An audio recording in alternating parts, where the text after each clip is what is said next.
I'm privileged to have collaborated with many stakeholders and global thinkers, absorbing their inventive ideas and solutions. Today, my colleagues Arvind is there and Naveen we also have in the back end who will present to contribute their dynamism to our session. Their commitment and endeavor in shaping this event deserve a hearty round of applause. To tell you about AI Core Spot, it commenced its journey around 4 years ago, established a focal point for knowledge in different emerging technologies like AI, ML, robotics, IoT, and amongst different areas. Our webinars aim to impart cutting-edge technological developments within the industry. Every month, we explore different technology realms in different industries, introducing fresh themes and continuously expanding our reach. We aspire to cultivate the foremost AI-centric community globally, inviting like-minded individuals to join in our collective progression and triumph. By conducting webinars and hybrid events supported by industry insights, we anchor our learning in trustworthy information provided by esteemed experts and our valued partners. We also curate content across different digital mediums such as blogs, videos, newsletters, podcasts, which illuminate the rapidly changing tech landscape. Turning to today's webinar, for which you all are here for, we have got a very compelling subject on this agenda, as I said earlier: intelligent networks, limitless opportunities, and embracing AI for communication service providers.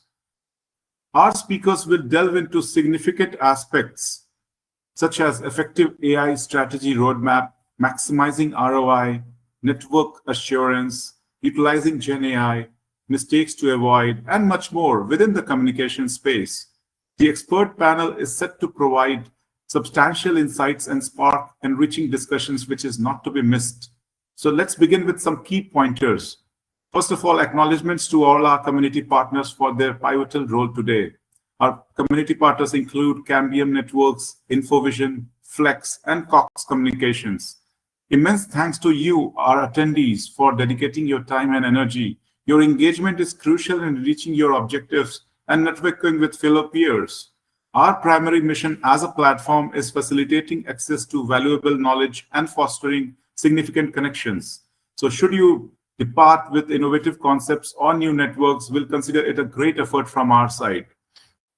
Now it's my pleasure to introduce our distinguished speakers to all of you. Our first speaker is Dimitri, who is Senior Director of Engineering at Cambium Networks. The second speaker is Sudeep, who is Director AI, CTG, and Strategy at Flex. Our third speaker is Samantha. She is Director AI and Digital Strategy at Cox Communications. Our fourth speaker and moderator is Manish, who is Industry Principal of Telecom Space at InfoVision. Please note, before we commence our discussion, the opinions expressed by all the speakers are their personal ones and it's not representative of the associated organizations which they represent for. So with that said, I pass on the stage to Manish to steer this captivating panel discussion. Over to you, Manish. Thank you, Nitin.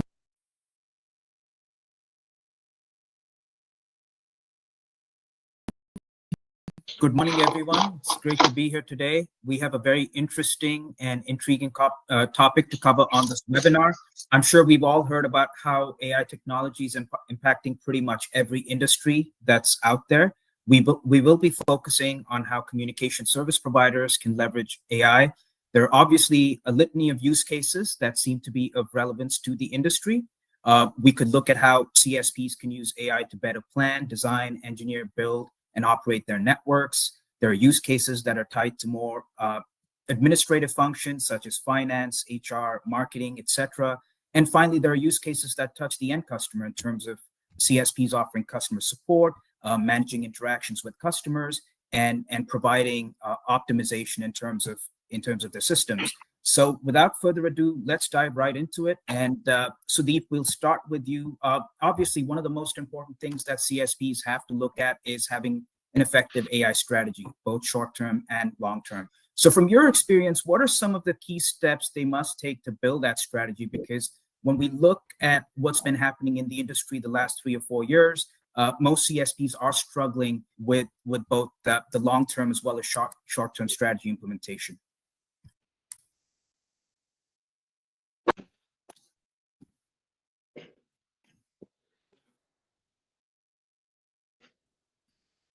Sudeep, you're on mute. Yeah, my apologies. Yeah, thanks, Manish, for asking that question. I think that's a very, very important question. Most of the companies, not just the CSP only, have been struggling with that. What is our short-term and long-term strategy has to be. And the struggle is from multiple different fronts. It's market is moving too fast, and there's every 6 months there's a new products are coming up. Now it's a challenge for the companies where to invest, what to do, and how we should we go ahead with investing now because everything is super expensive as it's coming. It's new solutions are coming. Those are very expensive.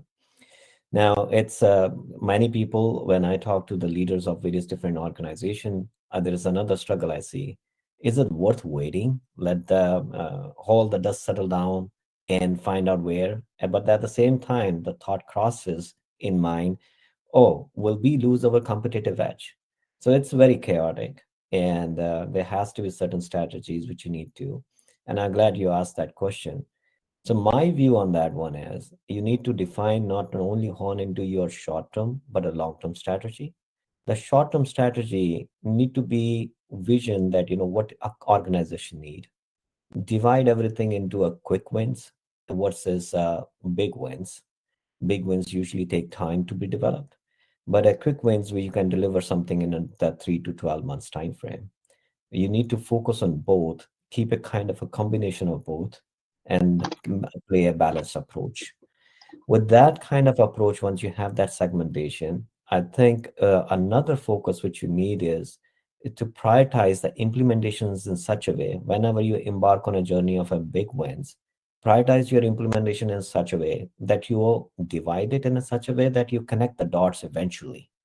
And that completes the whole workflow. If we do that way, I think it's a more manageable and people can see the impacts. And also, somehow you can de risk it for getting vague and trying something very ambitious for 2 years and realizing that by the time you developed it, it's already outdated because new emerging technologies have already taken over and providing better benefits.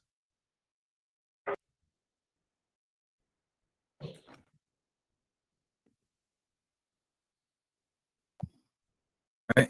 So, great point, Sudeep. I know you used the term expensive a few times, and I think having an effective strategy is obviously very important. But what is equally important for most senior executives is to be able to utilize the strategy to maximize ROI.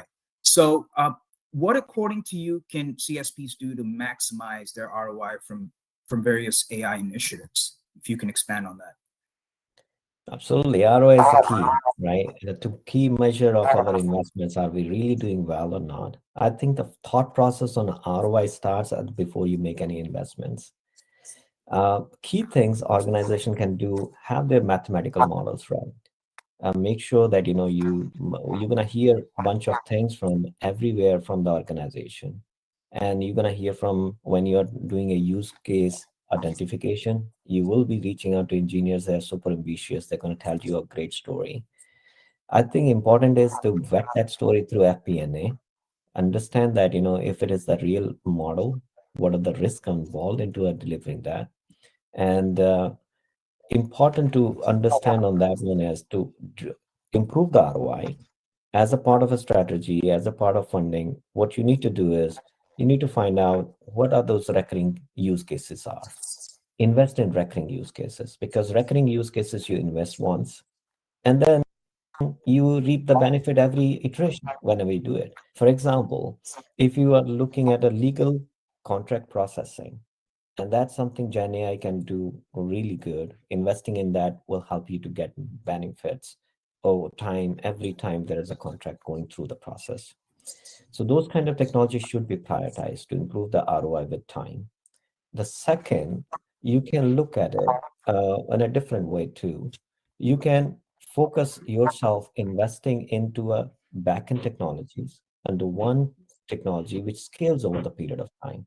What it means is you may start with a pilot program, and then after doing those pilot programs, you can add more use cases to it. And that means that your investments and use returns growing as you are adding more use cases to it.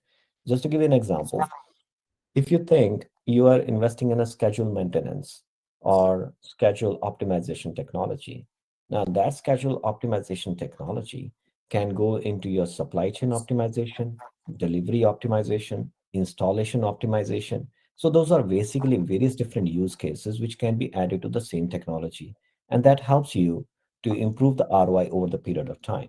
So idea is look at those opportunity, prioritize those opportunity in these two factors to improve the ROI. Great points, Sudeep. So investing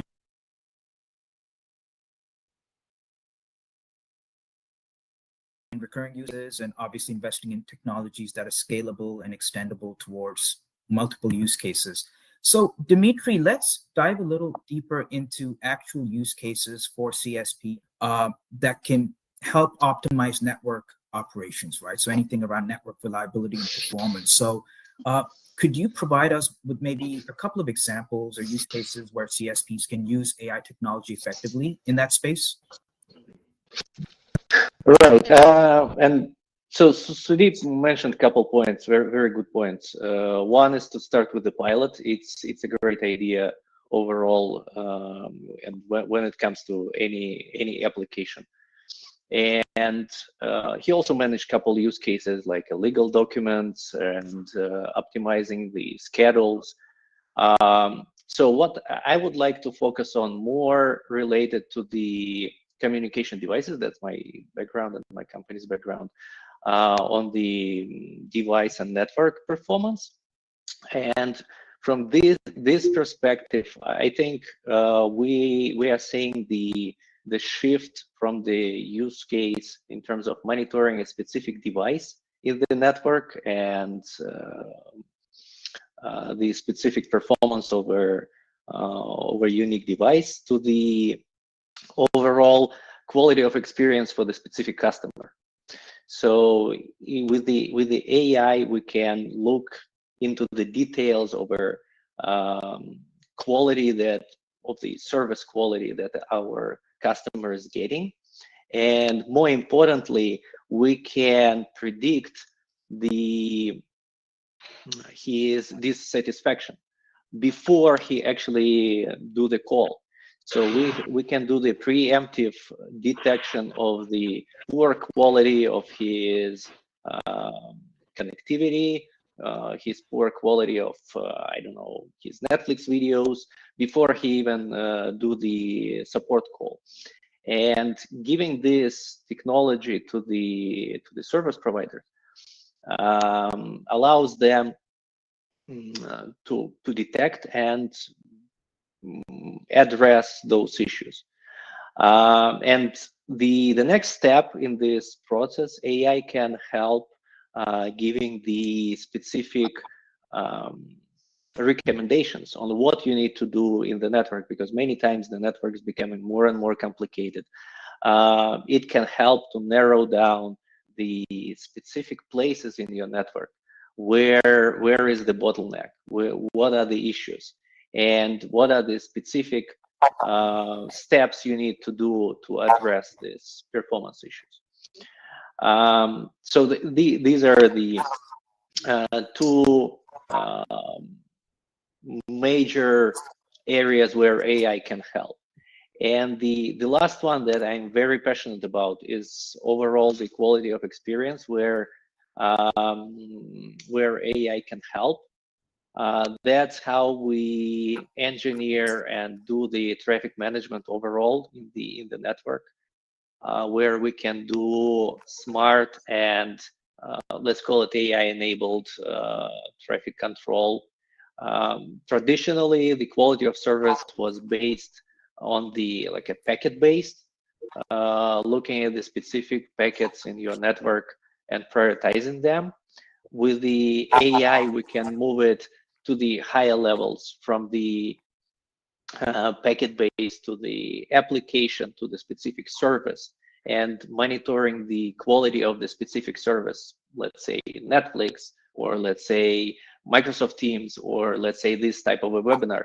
And by looking into this qualitative metrics of those services in your network, can give you the insights how it performs.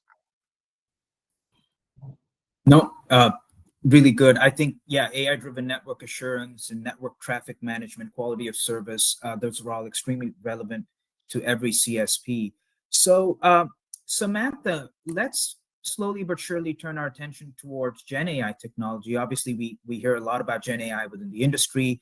A lot of executives are excited as well as skeptical about how they can use Gen AI technology effectively within the industry. So could you maybe tell us about how they can go about solving some of the business problems that they encounter, as well as some of those common pitfalls that they should try and avoid? Sure, of course. And I think we can all remember and kind of recall the massive hype waves that came with sort of the big Gen AI boom over the last couple of years. And a lot of companies responded or maybe reacted to that. And I think one of the first recommendations I would make in terms of implementing generative AI technology is go back to your tried and true process for first defining business goals and saying, what are we trying to accomplish here? What problems are we trying to solve? And then involving your AI experts to understand what kind of AI capability might be the best fit to solve that problem. Everyone on this call knows, right, that AI is not just one thing. It's an umbrella term that's often used to describe a number of similar but different technologies. And generative AI specifically has seemed a bit like kind of a shiny hammer recently, if you know the metaphor, right? That when you have a hammer, you start going around looking for nails. And I think folks have kind of tended to skip to generative AI as a solution. So I think it's really, really critical when considering Gen AI solutions to do what we always do, right? Start with defining business requirements, business needs, and then get to the how. I think there are also some common pitfalls I've seen emerge that are important to keep in mind and avoiding as you begin down the generative AI path. Again, in response to that Gen AI hype wave, I think a lot of organizations were tempted to just start throwing Gen AI at different problems in different parts of the business and just go do it now. Certainly, they were being approached by many different vendors, partners, those sorts of things. And in some cases, that led to standing up many point solutions, as opposed to thinking about it from an enterprise standpoint. And Sudeep and Dimitri, I'm going to echo their points a little bit here, but how do we, instead of developing point solutions, focus on developing extensible enterprise capabilities? So thinking about that AI umbrella, how do you identify the AI capabilities that are most important to your business, and then implement them in a way where you can do the majority of your development lift up front, and then rinse and repeat a little bit across many use cases. I think that's a key approach when thinking about how to do this at an enterprise level. Yeah, fantastic. I think those are very relevant points and something that I'm sure most industry executives would agree with. Sudeep, I think one of the challenges that a lot of CSPs have while they're implementing AI is they don't necessarily have all the capabilities and skill sets in-house to realize a successful AI implementation. So there's obviously an ecosystem of partners out there that they can possibly leverage toward various AI initiatives. So what role can these external partners play in helping CSPs in this area? I think that's a very important question. A key is in implementing these all AI use cases, I think it's a speed, because then one side you're trying to manage the anxiousness of a leadership. When you're going to show us the results? And at the same time, you're trying to learn the technology and trying to develop and deploy it yourself. That's a long road.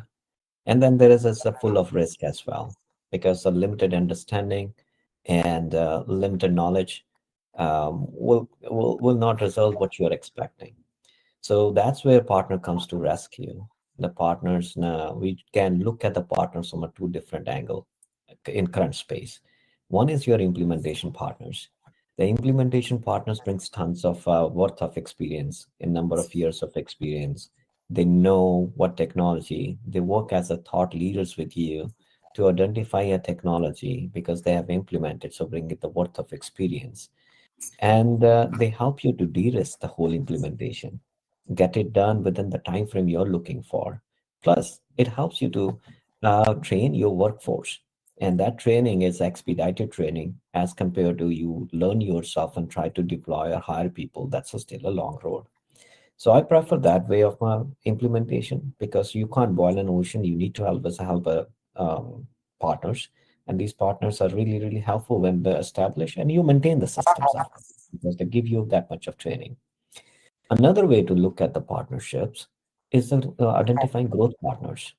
And what I mean by growth partners, there are always certain opportunity to have alliances in the industry. There are lots of new companies which are emerging and having those cutting edge AI technology, which you can use yourself in within your organization. That's where the partnership kind of engagements works really well. You support them, they support them. It's a win-win. And having those kind of key partnerships, especially with the companies who are shaping the future of AI, is most desirable. And I think people in all company organization, including CSPs, should focus on that because that brings your revenue growth. They open that channels for additional revenues.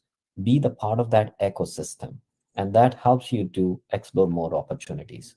So if you need to focus on both uh, implementation partnership and growth partnerships.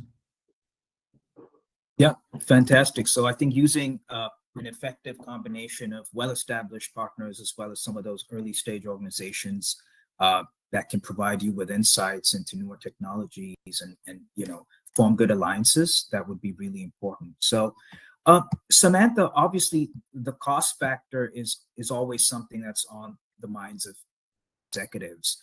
But what factors do CSPs need to keep in mind besides the costs? While they're implementing AI technology. So we've obviously heard of AI and Gen AI implementations that have gone awry. What can CSPs do to protect themselves from such scenarios? Sure. Before we leave the cost question, I kind of want to break that up and to think about it as kind of initial implementation costs versus ongoing costs. And I think sometimes organizations can tend to think primarily about the development or initial implementation costs, and there can be a perception, if you're not deep in the AI space, that you apply AI to a problem and then it's done. You solved it, and now you're good to go. And folks on this call know that it is an ongoing effort. This is near and dear to my heart because my team at Cox is in the weeds every day, creating content, writing playbook, tuning, coaching our NLP or our LLM. And so, AI, as exciting and technologically advanced as it is still a very human effort over time in terms of having folks with their hands on the tool, ensuring that they are keeping it on course and helping ensure it delivers quality quality solutions over time. So I think one thing to keep in mind from a cost standpoint is it's not just initial development, it's not just your model costs, it is also the very human effort of training and tuning that model over time. Now, in terms of protecting from kind of models gone awry or generative AI solutions gone awry, I think one part of it certainly is what I just mentioned, which is those human teams who help ensure things stay on track. But I think another key aspect is the data sources and the information you give it access to. And I think something we have grown and learned over time in our implementation at Cox is that it is not necessarily advantageous to give your model access to all of your information sources. It depends on the quality of those sources. It depends on the freshness of those sources. And we've all seen some kind of cringy examples of generative AI gone awry in the news. One major way we are protecting against that is by being very thoughtful about what data and information sources we give our generative AI solutions access to, and by being a little bit more controlled, and rather than saying the more the better, we're saying we need to be complete and robust, but we need to, above all, ensure it is accurate, up to date, fresh, all those things. That has been just a huge asset and a huge way of kind of increasing our comfort level and our just assurance in the quality of the AI solution we're delivering is limiting those high quality data sources. So it always goes back to having high quality data sources, and that holds true not just for AI, but a set of technologies that we talk about in the emerging technology space. So very good points. And so Dimitri, let's get back to maybe talking about some use cases here. So one is when you look at wireless network service providers, for the most part, they have slightly different requirements as opposed to a lot of fixed line network operators. So can you talk about maybe a use case that is very relevant to the wireless providers and where AI technology can be used to improve their network operations? Right. So yeah, every time when we talk about AI, and Samantha mentioned that it's a lot of hype around the AI, and everything looks like a hammer. AI looks like a hammer, and everything looks like a nail. So I typically like to go into the specific use cases that we can discuss, and that's exactly a very good point of the wireless application for the AI. So we're dealing with a lot of wireless ISPs that are using wireless to deliver the service to their customers. And here in US and worldwide, it is very common to use the unlicensed 5 gigahertz band for this to deliver as a very cost-effective way of delivering service. And right now here in US, there is a new initiative by FCC to open up the 6 gigahertz band as well for the operators. And it's already started last year. So now it is, let's call it unlicensed. But because it is unlicensed frequency band, there is a lot of interference, meaning people, all different ISPs can use it at the same time. So the frequency planning and the proper frequency planning to avoid the self-interference, to avoid the interference with other operators, is becoming a significant challenge for the operators. So AI can really help in this area, help you to find the channels, because you are dealing with a massive amount of data. You are dealing with the database of the licensed links. You are dealing with the so many different permutations, like the distance, like the channel bandwidth, specific frequency, even the geography. If you're on top of the mountain and you can hear a lot of noise from the all around. So to feed all this data into the AI and helping you to do the channel planning, it's considered for a long time like a holy grail of the wireless, unlicensed wireless bands. So that's one of the applications that is unraveling right now. There is a lot of work on this going on right now, and we will see more in this space in future. Right. So no, great. So using AI to basically improve frequency coordination. So that's really relevant. I think CSPs, obviously they're always looking for ways in which they can expand their network, right? Acquire new customers, optimize network coverage in many cases. So is there a use case you can think of where you can use AI to effectively do that, Dimitri? Right. So that's another very neat application, very specific application use case. When you're looking at your current network and your current coverage, it can be really challenging to find the areas where you can grow based on the population, based on your specific coverage, based on your equipment. When we talk about the wireless, where are your towers located? And to identify those areas and again get the all sorts of data, many times unstructured data, as the population, as the coverage maps, geography, and getting outputs and specific insights. What are the addresses of people you can service? What is their demographics? So you can structure your marketing campaign targeting those customers. That's a very neat use case, and it is a pretty straight ROI calculation if you can basically get new customers. Right. No, absolutely. I think, yeah, using it for network expansion and optimizing coverage. I think if you have AI-driven models that can provide accurate information in that regard, that would be very helpful. So finally, let's talk about maybe some use cases that involve the end customer, right? So it could be a residential customer, it could be a business customer. How can CSPs use AI to improve customer support, technical support essentially in some cases? And how can they draw insights from various interactions with a customer, Dimitri? Mm-hmm. Well, the low-hanging fruit, and I believe many customers, many companies, not only CSPs but all across the board, using the different virtual assistants or chatbots to help their customers.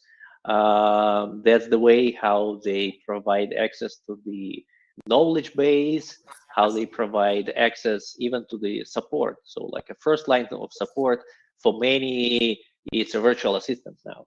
Before going to the real human being, you are faced with the chatbot that helps you to answer obvious questions, I guess, and filter out and structure your request. So we've seen it already, and it's applied in many companies. The next level, what many organizations are doing for the technical support, it is the same engine, but it is used by people working on the technical support side. So technical support engineers, they have the access to the database, like knowledge database. They can find the similar tickets that already happened, like related tickets, and they can find the relatable information to solve the specific problem. So that's kind of a next level. And again, we see it with all the products like Zendesk. It can help you. There are a bunch of different solutions that can help you on this front.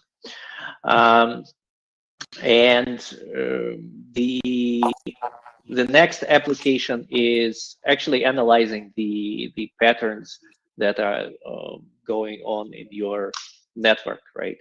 So the one that I mentioned with the quality of experience and analyzing the specific traffic patterns and preemptive kind of maintenance and finding out what's wrong even before you are getting the technical support call or technical support interaction with your chatbot. So you know that this area is affected, and you can notify your customers, oh, we are already aware that there is an issue, and we are working on it. Right. So having AI-powered customer portals, virtual assistants would be very helpful in optimizing customer support operations. There is a question that's related to that in a way from the audience. How can AI make customer experiences better, like giving personalized suggestions or solving problems before they can happen? So I think that's a combination of a Gen AI as well as possibly an AI technology that they're referring to. So Samantha, would you like to maybe take that question and shed some light on how that's possible? Yeah, I can. One thing that's interesting, so in terms of personalized responses, And I think, solving them before they happen, proactive, right, is just, doing the work up front before the user contact. For years in the virtual assistant space, we've been using user information, right? We pipe it in through an API and use that to customize your response. And so I think generative AI allows you to do that in a more scalable, dynamic way. So rather than having to kind of pre-script and develop very specific responses and exactly how you're going to use that information, you can supply that user data and then allow the generative AI to do a lot more things with it, right? To be able to be a lot more dynamic and responsive than you ever could have with deterministic conversational AI. But the other thing, thinking about personalization in another way, a year and a half, 2 years ago, I was thinking about generative AI really about accessing the information to create a response on the fly and pulling in that information, determining the answer was the benefit. But as we've been rolling out generative AI use cases, I realized I super undervalued the benefit, the personalization benefit in just using very tailored language. So even if the generative AI isn't pulling in all this outside data and creating kind of a novel response, it's tweaking the response to respond in a much more human way. And it is wild to me what a difference that makes. So even without, a substantive change in the content, how much that personalization matters just in the wording to respond very specifically to the user's question, as opposed to responding with a pre-scripted answer. And so we launched a proactive generative AI conversational experience in Q3 of this year. And it was in the support space. And we were very overt. We were transparent with our users that, hey, this is our virtual assistant.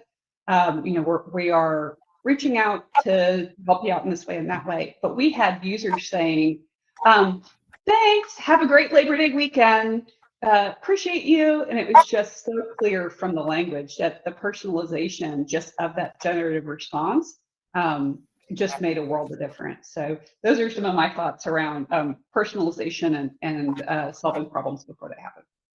Yeah, you don't want to move away from the human experience completely, right? So personalization is very important, and you can't have either one without the other. So talking about the actual teams that usually implement Gen AI solutions, for example, talk about successful Gen AI implementations. What, according to you, would be kind of the ideal team composition? What are some of those key skills, areas of expertise that team members would require? Samantha?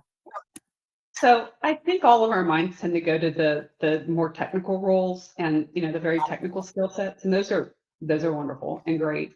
But I think the part that can sometimes be undervalued is are the business side folks who are not, they're technically savvy, but their strength is really in knowing what good outcomes look like and being able to describe those in natural language.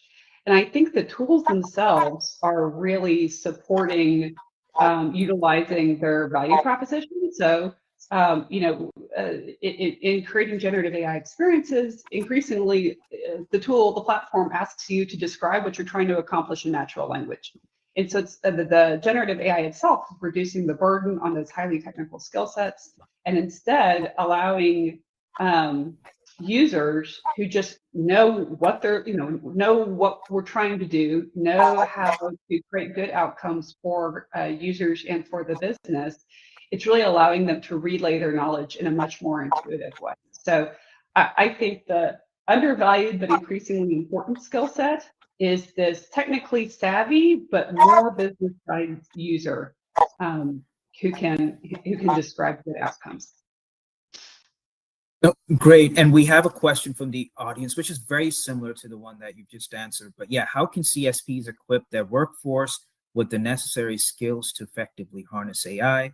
What essential roles and expertise are required to lead successful AI initiatives? So I think we covered that for the most part, but if there's anything else you want to add based on that question, go ahead, Samantha.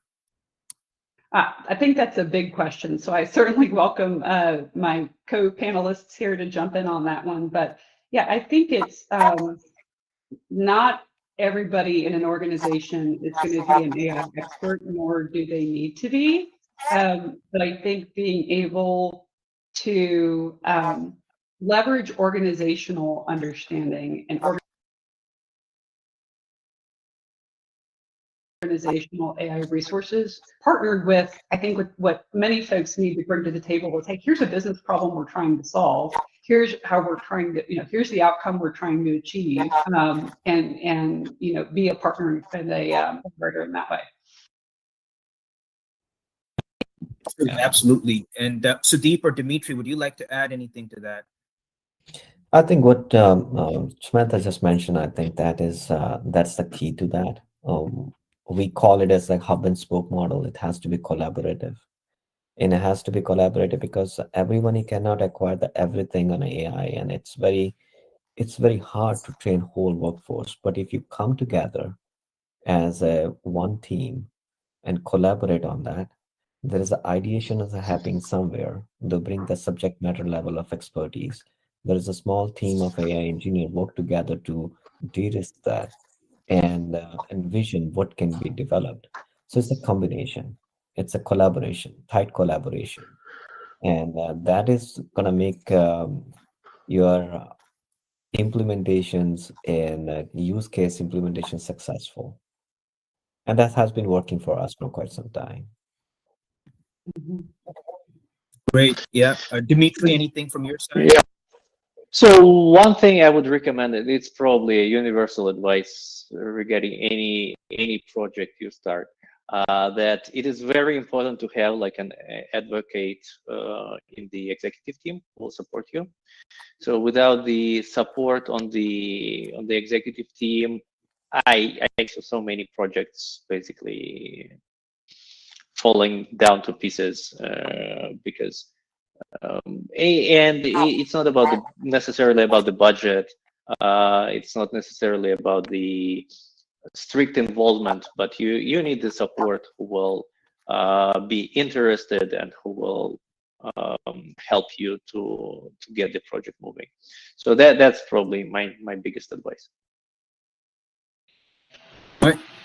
No, absolutely. Some very good points there. And I think, Sudeep, to kind of continue with what we were just talking about, I think building a strong culture of innovation is extremely important within the organization for AI adoption, right? It's something that's essential to all CSPs and all organizations. What are some of the mistakes that CSPs must avoid while building this culture? Because it's obviously very necessary, but it also needs guardrails, it needs tempering. So can you maybe tell us a little bit about that? Absolutely. See, building an innovation culture is the key because that's where the germination of ideas is going to be. There is tools available emerging across the industry for AI, whether it's a Gen AI, enterprise AI. But what you need is an idea to be generated. Where we do apply? What are those key use cases going to be? And that's going to happen with that when you start developing culture of innovation within the organization. Now that is a caveat there, because when you start beating a drum, talking about it in your staff meetings and say, I need ideas, I need this, I need POCs, it goes airy very quickly. And that's where you see there are a lot of science project mushrooms, and those mushrooming of those science project and end up at POC only, never scale. So that is a key caveat everyone need to be understand when we talk about building a culture of innovation within the organization. So Dimitri brought up a very good point. He said it needs an executive buying. And I will add to that before it is, but it need to get two different thought processes within the organization. One is a top-down approach, a vision, which is created from executive level, where we are going to go, align with all the AI activities in a direction where you see organization going in next 2 to 3 years. So those activities need to be trickled down to that all the teams across the organization when we're thinking of culture of innovation, and that aligns with that objectives of business goals. In addition to that, The top-down approach should provide tools to all the organization within the company. Those means tools that, how do we ensure that, this particular thought process or use case you are thinking qualifies for implementation and investment. What is the ROI? Give them a tool to evaluate ROI forehand. Give them a guideline to evaluate that we need X amount of ROI before it is considered as an initiative. So those are the things, and provide them a support to invest into right technologies, which scales over the period of time. That's a part of a top-down approach. At bottoms up, you don't want to tighten too much of your top-down approach, because you tighten it too much, then you're going to kill the innovation within the organization. So there has to be a bottom of freedom. And that's what need to be developed as a bottom-up approach. Once you provided all these tools and started talking to in teams about culture of innovation and why it is, what direction, I think give them a freedom to think what are those use cases could be. Give them a funding where they can do proof of concept within the guardrails. Building that guardrails is very important for building a successful culture of innovation. Otherwise, it's $1 million spend, and with a blink of an eye, nothing comes out as to a finish line. Yeah, no, absolutely. I think the key point was, undertaking a two-pronged approach, essentially a bottom-up as well as a top-down approach, so that you're able to maintain a sense of balance within the organization, where you can achieve business objectives, but at the same time, you're not throttling the innovative mindset, of your engineers and developers, right? So great points, Sudeep.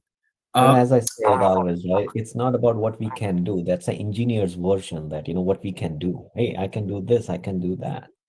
But what it is, what you're doing with the innovation culture is what makes sense to do.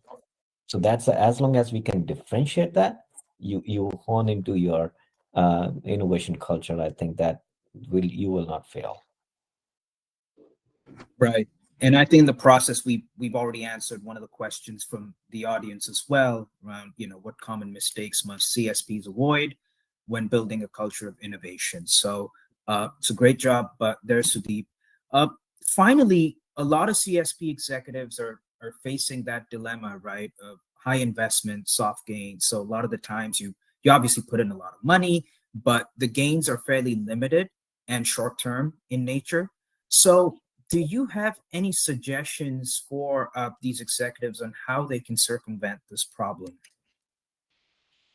Yes, that struggle is right, because with the hype with all LLMs and co-pilots, everyone tried to board that train, and sooner they're realizing this is an expensive value proposition, and the returns are very soft. Yes, there are improvement, there are efficiency gains, but that cannot be. They are not reflecting in our P&L, are not reflecting into next budget planning. So the key thing is for executives to start thinking, investing into both, as I mentioned earlier, have your strategy of quick wins and big wins. Invest into the big wins, identify those big wins earlier, have a balanced approach of the quick wins and big wins, and that will help you to get the dollars. It's Gen AI. Also, there is a perspective change need to happen. When we think of a Gen AI, and thanks to all the co-pilots out there, all that open AI stuff, we start thinking that, we can deploy in marketing, sales, and all the soft gains. Great. But I think there are bigger opportunities to deploy the same tool into a different perspective to have that, tangible gains. Look at it where the money on the table is. Giving you an example, when we look at the procurement, what comes in mind when we talk about it? The first thing is, oh, procurement, I have a lot of data. I can do a Gen AI tool, which can help me to soothe the whole, improve the efficiency of my procurement. I think that's great. But can you also think a little bit different, where you say that, okay, I'm getting a procurement, I'm buying these, I'm trying to negotiate pricing with my vendors, maybe at 6 months, quarterly basis. Can I find those opportunity where I can go and start negotiating those prices? It's essentially the same tools, but that is the money on the table. And that money on the table is a tangible money. Deploying tools to the right use cases is the key. All right. No, fantastic. I think you're right. I think quick wins like Gen AI is something that the organization has to have more of a short-term focus on, because they are quick wins. But in terms of kind of building a longer-term strategy for the big wins, I think that's where there's a lot of collaboration that's required within the organization with the various business functions and strategy teams. So I think with that, we are open to more questions from the audience. I think we have addressed the questions that we've received so far. So Nitin or Arvind, is there anything else in the chat or the Q&A? No, I think we have answered all the questions. Still.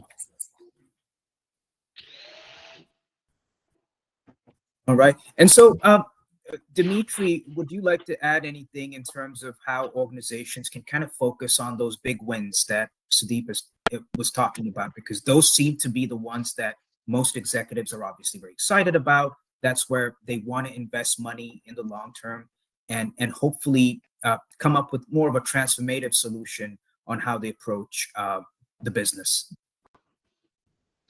Yeah, I think we're on the same page, all of us on this call. How you need to address, and I think Sudeep provided the right framework in terms of the strategy thinking, how to look at the problem, and I think both me, Samantha, and Sudeep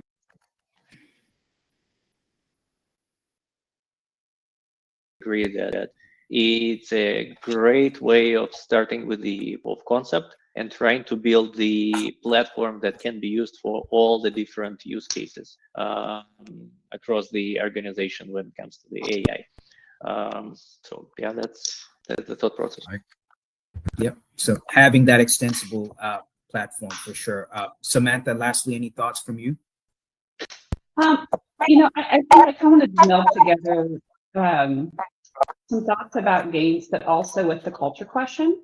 So one, Gen AI capability we've really been focusing on is our generative knowledge capability. It's taking our knowledge management or knowledge tool or knowledge management repository, and then making that easier to create and to access. So we took this knowledge capability, we developed a generative tool for authors to use in creating those knowledge records.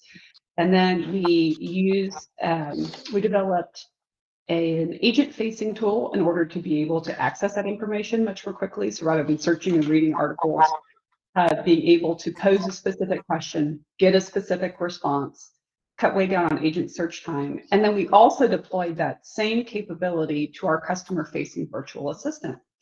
So when you ask our virtual assistant a question, first, it would look to the pre-scripted responses. But then if none of those happen to fit the question that was being asked, it looks to our knowledge base, and then it dynamically drafts a response to that question using all the information stored in that knowledge repository. So same capability kind of being deployed across different use cases.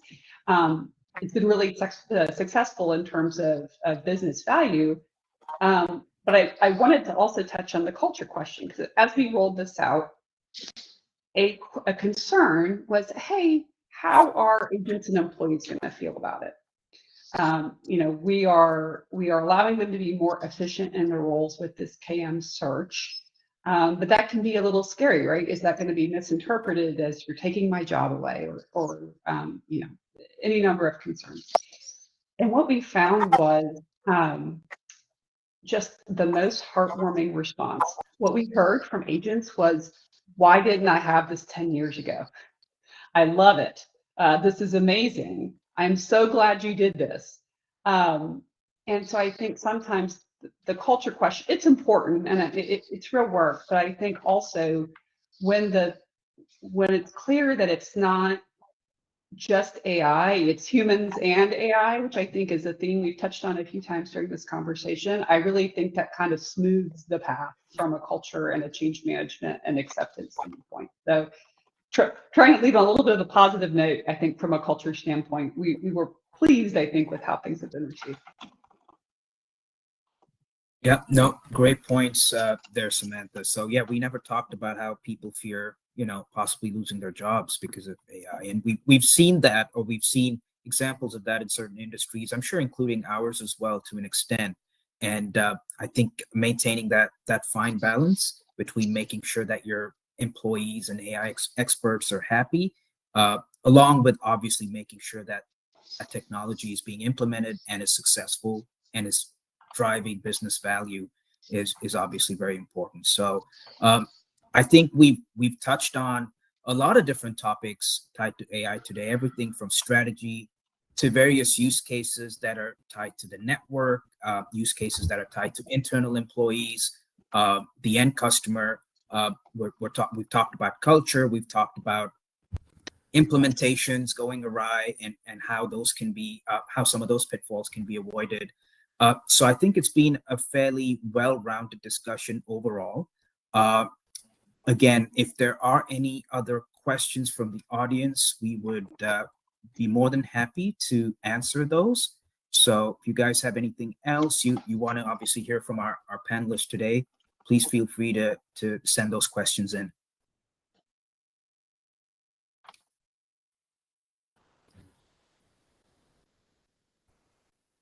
Thank you, Manish. I think let me wrap the conversation up as we are about to close on this conversation for this exciting webinar which we had till now. So let me thank all our community partners who have supported us till now from AI CoreSpot, all our eminent speakers for today, which includes Samantha, Dimitri, Sudeep, and obviously you, moderator Manish, and every participant who has registered and wanted to contribute to this forum by asking questions or listening to the speakers. And I'm sure it fosters a great discussion for all of us. The panelists obviously delivered exceptional session, and we are grateful for their eagerness to collaborate and impart their knowledge. For those who couldn't attend the session or wish to review it, the recording will be accessible on our company's YouTube channel. So please go and access it anytime. We are excited about the upcoming technological advancements which will be delving this year and another new year which is coming now. Our future events will cover a wide array of sectors, including banking, financial, insurance, telecom, healthcare, retail, supply chain, manufacturing, and we'll keep on adding more and more industries as we move along. So keep in touch for ongoing education opportunities. Stay updated on the tech news by visiting our website and following us on social media channel. There you will find comprehensive information, notification of forthcoming events which we have, and guidance on how to sign up. Your support is the key here, so please engage with us and spread our content online. We extend our sincere appreciation to InfoVision, who is our knowledge and innovation partner, and Digit7, who is our technology ally. Visit their website, which is infovision.com, to explore more about the tech innovations. It was a pleasure to present this session, and we hope you all enjoyed it as much as we did. We look forward to more engaging sessions in the near future as well. Till that time, take care and have a great day and year ahead. Thank you.